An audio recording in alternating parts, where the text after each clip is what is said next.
ये आपने बिल्कुल सही। चाचा जी, विश्वनाथ आचार्य जी आए हैं। नमस्ते आचार्य। आइए विश्वनाथ आचार्य जी। नमस्ते। नमस्ते। मनोवांछा फल सिद्धिरस्त। बैठी। बुलावा भेजा था आपने? जी, लक्ष्मी नरसिम्हा भगवान की मूर्ति की स्थापना का मुहूर्त निकलवाना था। यजमान, मेरे थोड़े अस्वस्थ होने के कारण मैं शायद आपके इस कार्य में साथ ना दे सकूं। इसीलिए यजमान, अब से आपके कुटुंब से संबंधित सारे कार्यक्रमों को मेरे स्थान पर रहकर मेरे पुत्र वेंकट आचार्य ही देखेंगे। तो ठीक है, आप ही बताइए वेंकट आचार्य जी। मुहूर्त तो मैं निकाल दूंगा, परंतु मूर्ति स्थापना कौन करेगा? मैं करूंगा। तुम्हारी बात काट रहा हूं, बुरा मत मानना। जब भी उस मूर्ति की स्थापना के बारे में सोचा, उस भगवान ने हमेशा हमें दुख पहुंचाया, कभी साथ नहीं दिया। बेटा, जब से भाई साहब हमें छोड़कर गए हैं, उन्हें तुम्हारे अंदर देख करके ही हम सब जी रहे हैं। ये मत करो नरसिम्हा। चाचा जी, इतने सालों से हजारों लाखों गरीबों ने दुख झेले हैं। उनकी आंखों के आंसू पोंछकर उसमें खुशियां लाने का बस एक ही रास्ता बचा है, जिसका मैं निर्णय ले चुका हूं। इस दिव्य कार्य के लिए मैं अपनी जान तक देने को तैयार हूं। मुझे रोकिए मत, आप शुरू कीजिए आचार्य जी। अपने पिता द्वारा प्राप्त ज्ञान के अनुसार नरसिम्हा जी की मूर्ति स्थापना करने वाले नागपंचम ही थे। आपके वंश से जो भी स्थापना करेगा वो उन्हीं के नाम से करेगा। इसीलिए पहले आपको नागपंचम नाम का नामकरण करना होगा। स्थापना करने वाली जोड़ी को नरसिम्हा स्वामी जी का सबसे पहले विवाहोत्सव करवाना होगा। यही रीति है, अर्थात स्थापना से पहले आपका विवाहित होना अनिवार्य होगा। यही तो समस्या है। अब तक हमारे वंश में शादीशुदा लोग ही नाग पंचम नामकरण करके मूर्ति स्थापना के लिए तैयार होते थे, पर पता नहीं, या तो भगवान ही हमसे नाराज हैं या इस वंश पर कोई श्राप है। नामकरण करने के बाद मूर्ति की स्थापना न होने की वजह से पिछली 5 पीढ़ियों से कोई न कोई मर रहा है। और अब अगर नरसिम ने नामकरण कर लिया तो ये सब बातें जानते हुए इनसे शादी करने के लिए कौन तैयार होगा, बताइए।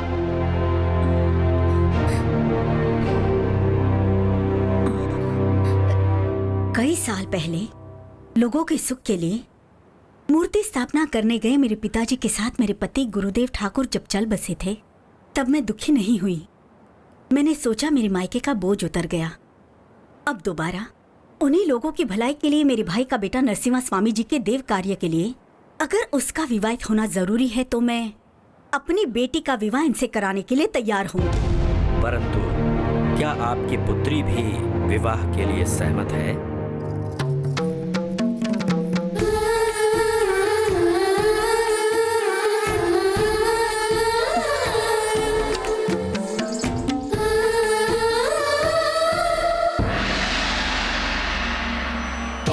संभवाय पद्मलोचनाय पापनाशनाय भक्तपोषकाय नमो नारसिंहा।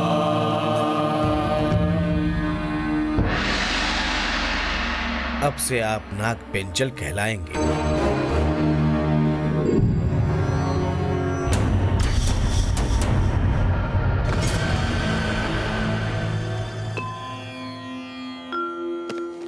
इस शास्त्र के हिसाब से आपको गर्भ मंदिर में अखंड ज्योति को जलाने के बाद स्वामी जी के आभूषणों के साथ अपनी हजारों एकड़ जमीन को अपने 45 गांव के सब लोगों में आपको स्वयं ही बांटना होगा। यही इस शास्त्र में लिखा है।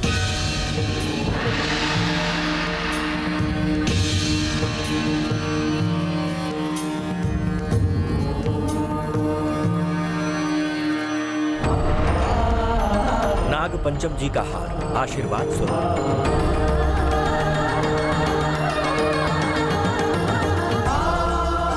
ये स्वामी जी के आशीर्वाद स्वरूप।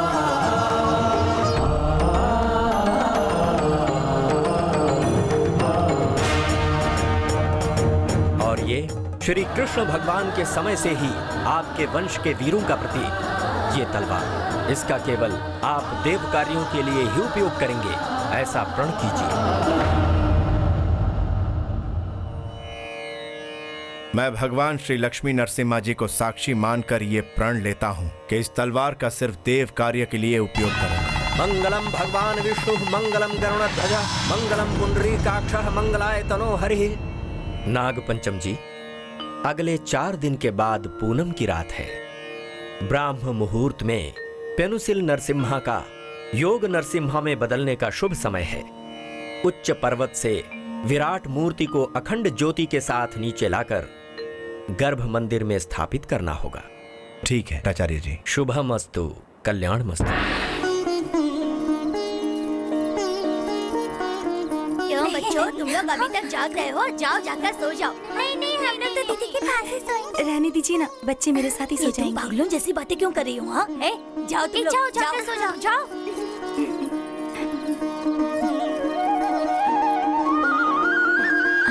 ग्लास दो, ये ले। हाँ। अरुंधति, इनसे आशीर्वाद लो। जीती रहो बेटी। आओ बेटी। चाची, आप भी मेरी बेटी को आशीर्वाद दीजिए। सदा सुहागन रहो बेटी।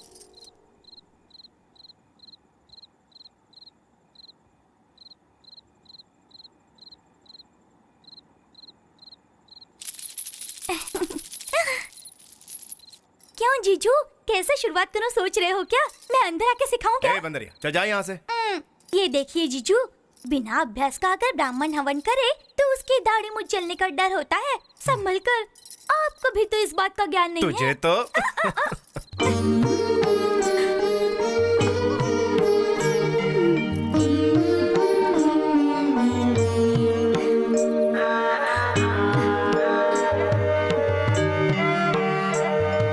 तू परेशान क्यों है बेटी? आप तो सब कुछ जानती है ना माँ। मैंने उसकी शादी का फैसला किया, लेकिन उसने इनकार तक नहीं किया। मैंने जैसा कहा वैसा उसने किया। उसे कोई तकलीफ ना हो, वो दोनों हमेशा सुखी रहे। इसलिए मैंने यहाँ मौजूद सारे बुजुर्ग सुहागन से उसे आशीर्वाद दिलाया।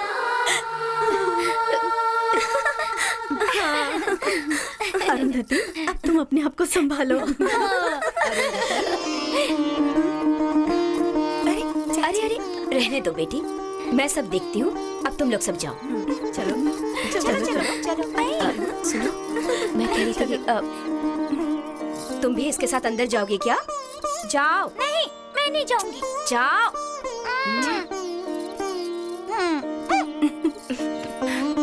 सभी ने मुझे आशीर्वाद दिया, पर आपने मुझे आशीर्वाद क्यों नहीं दिया चाची? देखो बेटी, मेरा आशीर्वाद फलेगा नहीं। मैं बिन बिहाई माजो ठहरी। मैं यहाँ अभी तुम्हें आशीर्वाद देने के लिए नहीं आई हूँ बेटी, तुम्हें एक जरूरी बात बताने के लिए आई हूँ। कहिए ना। सुहागरात की रात हर औरत के लिए यादगार रात होती है। तुम्हारी माँ यही चाहती है कि तुम दीर्घ सुमंगली रहो। उसके लिए तुम्हें अपनी सुहागरात भुलानी होगी बेटी। वो इसलिए क्योंकि अगर नरसिम्हा ठाकुर तुम्हारे साथ संबंध बनाएंगे तो उनका ब्रह्मचार्य खत्म हो जाएगा, और उनके ब्रह्मचार्य होने के बाद अगर वो मूर्ति स्थापित करेंगे तो वो अपनी जान से भी हाथ धो बैठेंगे बेटी।